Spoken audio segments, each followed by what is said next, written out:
Welcome to a Rocky Mountain Sasquatch Organization Roundtable Drive. This is our type of a podcast. Being out in the field, we take the opportunity on the drive in, drive out, to give you guys a podcast. Feel like it's more exciting than sitting home on our computers. It's just me today. It's been so nice in the valley the last couple of weeks that I come up to check on the Sinks Bigfoot video location in an area where Jenny and I and then Derek and I found a bunch of Bigfoot tracks just a couple of miles away from the video location. I come to check for some more tracks, and I was gonna switch out the SD card of a camera that I'm keeping in the area, and the area where we found the footprints and everything, I can't get into it. The snow and at that location's a solid foot deep, and it's hard crusted. The crust is really deep. As a matter of fact, I noticed that people aren't even trying to get into that area on four-wheelers, and the snow really isn't deep enough for in that area for people to want to take their snowmobiles. It's kind of the in-between time in that area. Well, since I can't get into there, I decided to come up on the top of this mountain about 20 miles north. I'm in Idaho, and this is a Bigfoot sighting hotspot. This area, the county that I'm currently in, just on the BFRO website, has like 9 Bigfoot sighting reports, and then there's probably a half a dozen Bigfoot sightings that have been reported to us in this area. But I kind of want to check a spot that isn't very far off the beaten path. I think I would only have to hike in about a mile or so in the snow. But it's a location where a police officer got stuck in the snow one winter, and he had a Bigfoot sighting. Close up, long, drawn out. In my opinion, that type of a Class A, it doesn't get any better than that, how long he was able to observe it.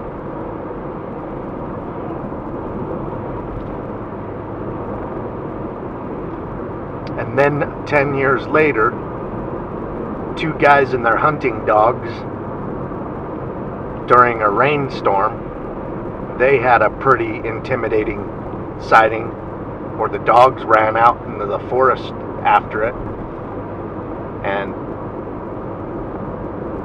they knew something was out there stomping around and kind of being intimidating, and the dogs went out there after it, and it roared and chased the dogs back to where they were camping, and the dogs were just rolling on the ground, whimpering at the feet of their owners. The creature never did come out of the tree line, but they saw it well enough, and it's practically the same exact spot as where this police officer got stuck. He was off duty, by the way, when it happened. He got stuck in his truck, and he decided to wait till morning to dig out, just sleeping in the cab of his truck. And the Bigfoot he wasn't sleeping very well, of course, and he saw it come up slowly, stealthily, and where he was urinating about 10 feet away from his vehicle, it come up and sniffed where he was urinating, and then it urinated over his. I don't know if that's a territorial thing or whatever. And then it slunk off stealthily.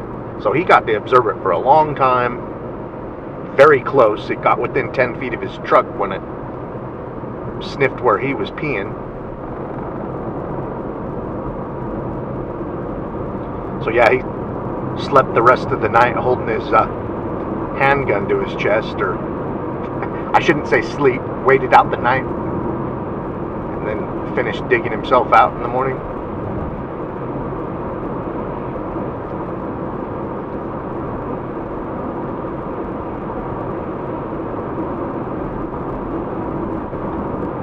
Yeah, I'm really interested in unrelated people over a period of time seeing Bigfoot in the same place. Not just the one-offs.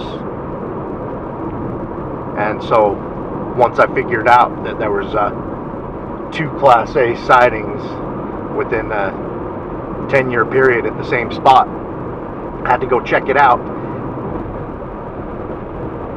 And then I was really surprised at what we found. The spot where those guys was camping, and really close to where the police officer got stuck, there is over 1 acre territorial grove of aspens. Now, the Native Americans in the Pacific Northwest say that the Bigfoot will snap off a bunch of trees as high as they can get and as thick as they can get to kind of show territory, and also it's a display of size and power. And there's a couple of dozen snap-offs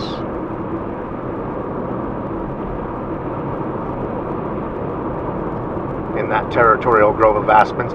And then you get outside of that acre or so, and the rest of the forest isn't messed up like that, you know what I mean? And aspens, they lose their leaves first in the fall and gain them last in the spring. And their leaves aren't even that big when they have them, so they really don't carry snow load to snap like that. And yeah, it's just a lot of these you can tell were twisted, and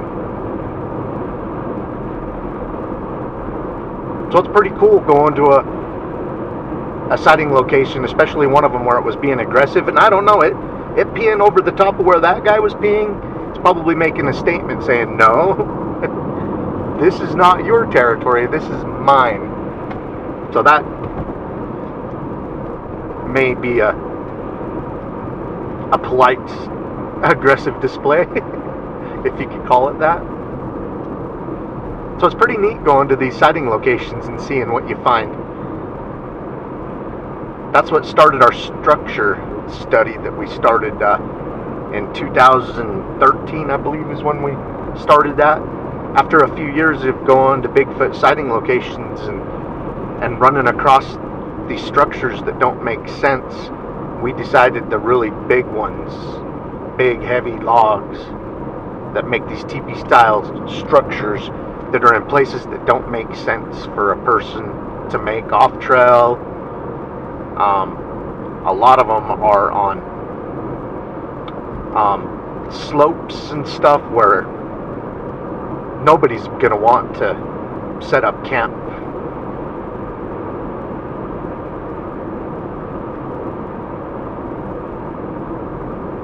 On a steep hillside, or even not so steep. So we started studying them, the really big ones that we take seriously. We put on a GPS map overlay, and then we come back. We try to come back annually, sometimes twice a year, and see what's going on with the structures. And there's a couple of them where we see that they've added logs to them, and it's really cool. One of them up in Yellowstone Canyon in the Uintas, and then another one in Sasquatch Canyon south of the Uintas. We've saw where they've added the logs, and we have found the spot where the new log was actually laying on the ground, deadfall. And I just don't think the wind's gonna pick it up off the ground and throw it up in a tree in a teepee style. So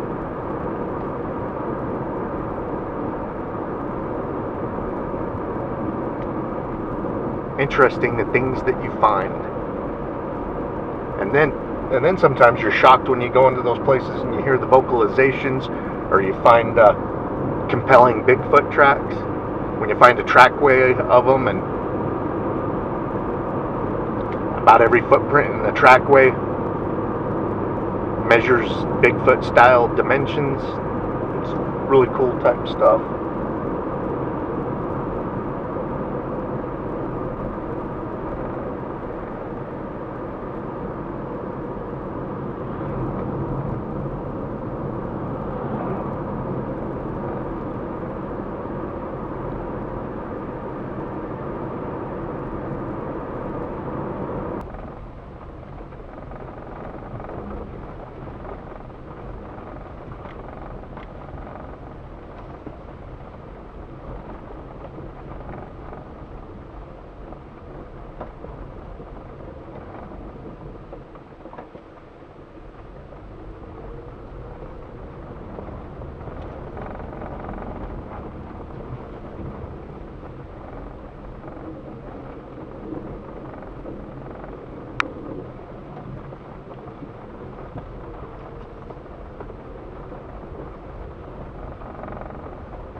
I walked around the Territorial Grove and I found two sets of bipedal tracks walking through the snow through them, but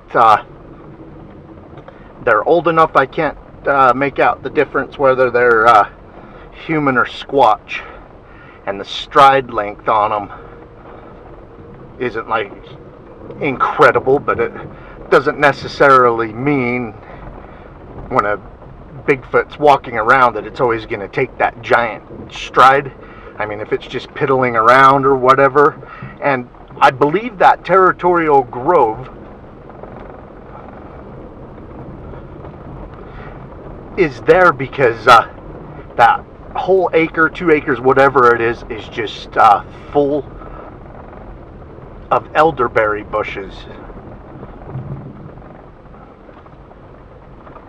And elderberries are yummy. Jenny's dad actually makes a elderberry juice that's supposed to be good to drink if you're trying to get over a cold or a flu or trying to prevent it. Full of antioxidants and vitamins, vitamin C.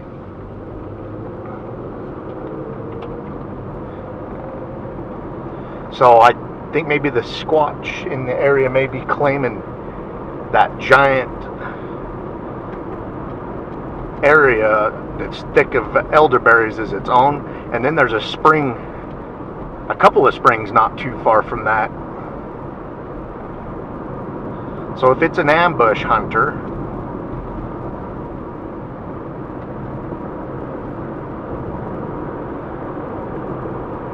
and of course every animal needs a reliable water source, but yeah, when you're on top of the mountain in the summertime, during the dry season,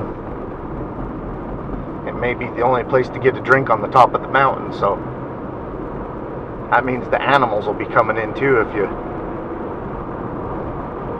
are into ambush hunting.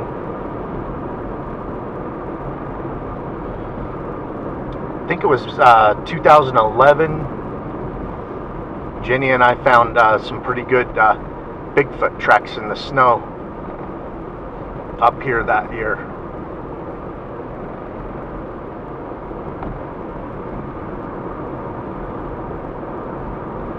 Jenny spotted them down by the stream as we were driving, and we had to find a place to park and hike back to them.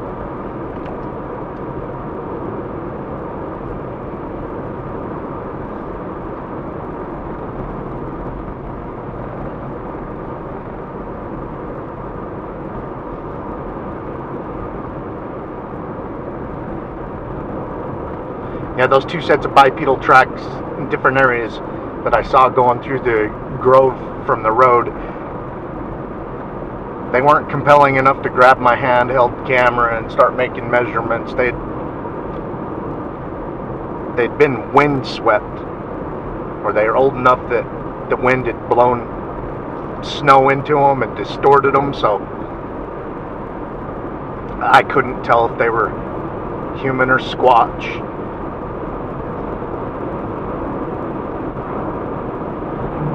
But it was pretty cool how they were going right through the grove that I've been keeping an eye on.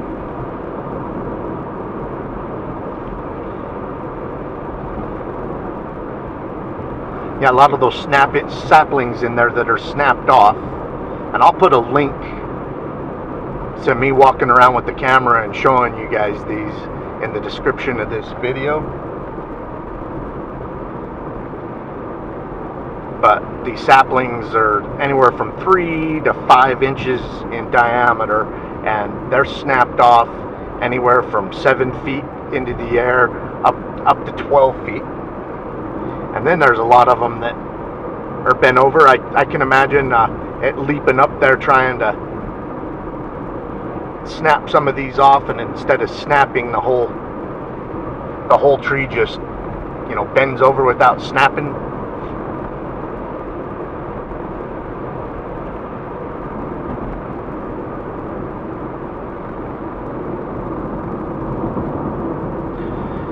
In Jarbidge, Nevada, which is right on the border of southern Idaho, there's a lot of Bigfoot sightings there, and the latest sighting report that I got out of there is Dr. Leslie, just goes by her first name. She observed a 9-foot tall Bigfoot across the river from her near a gold mine. Her husband and friend was, you know, messing around in their gold mine, and she walked back to camp by herself and saw it across the river, and it was bending over branches from an aspen tree, eating the aspen leaves off of the tree. So that's pretty cool. Maybe that's how some of these get snapped off or bent over. It pulls them down and to get to the leaves. And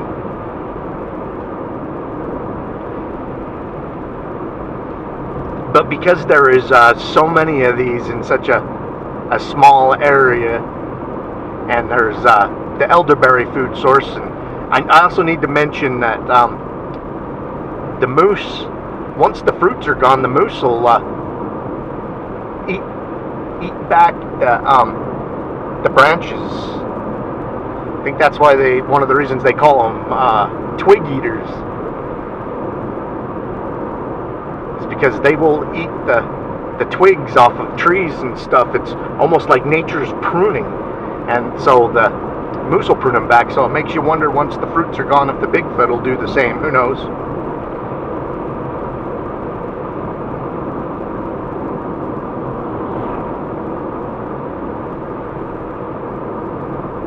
But there's such a concentration of them right there, and that's right where the guys were camping with their dogs. That's also close to where I stopped my vehicle and was looking around, is where the police officer got stuck in his car.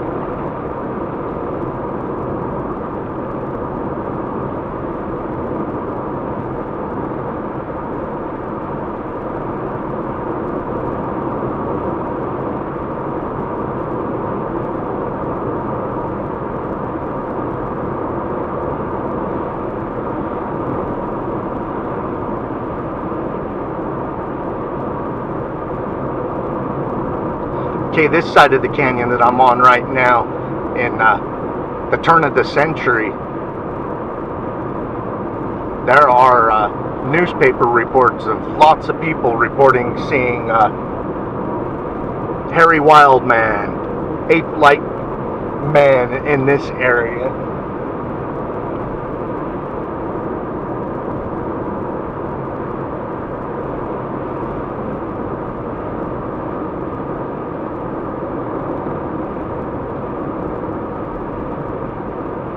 Yeah, there's a lot of people that see the creatures that just don't want to say anything because they don't want to be ridiculed. The last sighting report witness I talked to, him and his son that filmed it filmed the Sinks one, you know, they want to stay anonymous, and that's because they don't want to be ridiculed and teased, and I think most people are like that.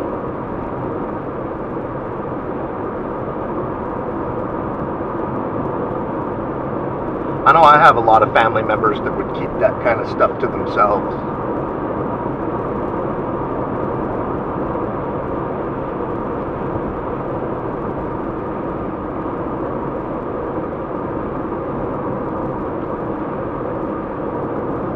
Alright, I'm getting down off of the mountain.